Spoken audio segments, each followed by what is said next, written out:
புதுச்சேரி வில்லியனூரில் பழமையான தூய லூர்து அன்னை ஆலயம் உள்ளது. இந்த ஆலயத்தின் திருவிழா ஒவ்வொரு ஈஸ்டர் தினத்திற்கு பின் 6வது நாள் துவங்கும். இந்த ஆண்டின் 148வது விழா இன்று கொடியேற்றத்துடன் துவங்கியது. சென்னை மயிலை மறைமாவட்ட மேனாள் பேராயர் சின்னப்பா தலைமையில் திருப்பலி நிறைவேற்றப்பட்டது. மாதா உருவம் தாங்கிய கொடி கோவிலை சுற்றி ஊர்வலமாக எடுத்து வரப்பட்டு கொடிமரத்தில் கொடியேற்றப்பட்டது. விழாவின் முக்கிய நிகழ்வாக மே 4ஆம் தேதி தேர் திருவிழா நடைபெறுகிறது. இப்போ தொடங்கி கடைசி வரைக்கும்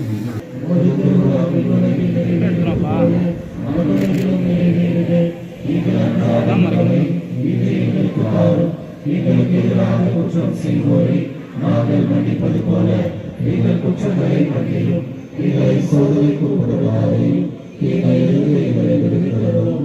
ஆமென். அருள் நிறைந்த மரியே வாழ்க. ஆண்டவருடனே பெண்களுக்கு ஆசி பெற்றவரே, உம்முடைய திருவயிற்றின் கனியாகிய இயேசுவும் ஆசி பெற்றவரே.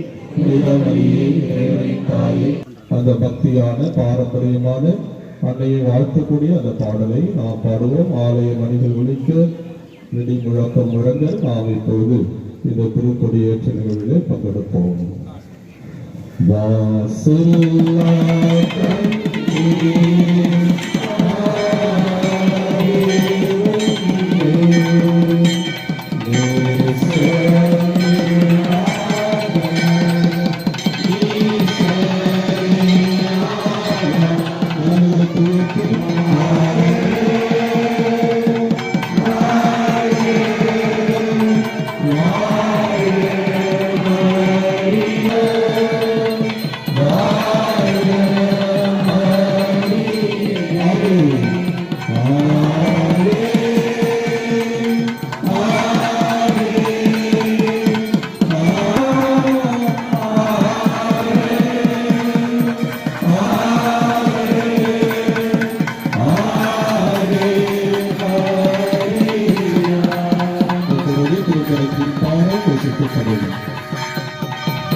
திருத்தலத்தினுடைய 148வது ஆண்டு குடியேற்று நிகழ்வானது இப்பொழுது நம்முடைய பாசமிகு சென்னை மயிலை உயர்மறை மாவட்ட பேராயர் சின்னப்பா அவர்களால் கொடியேற்றப்பட்டு இந்த திருவிழாவானது ஆரம்பிக்கப்பட்டிருக்கிறது.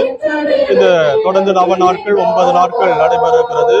மே மாதம் 4ஆம் தேதி ஆடம்பர திருவிழா திருப்பலி காலை 7:30 மணி அளவிலே நம்முடைய கும்பகோணம் மறை மாவட்ட முன்னாள் ஆயர் ஆண்டனி சாமி அவருடைய தலைமையிலும் மாலையிலே நம்முடைய பாசமிகு பேராயர் பிரான்சிஸ் அவருடைய தலைமையில் 6 மணிக்கு திருப்பலியும் தொடர்ந்து அன்னைக்கு வைர கிரீடம் அணிவித்த தேர் பவனி நடைபெறுகிறது. இந்த நாட்களிலே இந்த திருத்தலத்தை நாடி வந்து அன்னையுடைய பரிந்துரையும் ஆசிரியையும் பெற்று செல்லுங்கள். இந்த குளத்தை சுற்றி நீங்கள் வருகிற பொழுது எல்லா விதமான தோல் சம்பந்தமான நோய்கள், கண் சம்பந்தமான நோய்கள், பிள்ளை பேறு போன்ற பல விதமான ஆசீர்வாதங்கள் நிறைய கிடைக்க இருக்கிறது. எனவே எல்லா நிகழ்வுகளிலும் பங்கெடுத்து ஜெபிக்க அன்னையுடைய பிள்ளைகளை அன்போடு அழைக்கின்றோம்.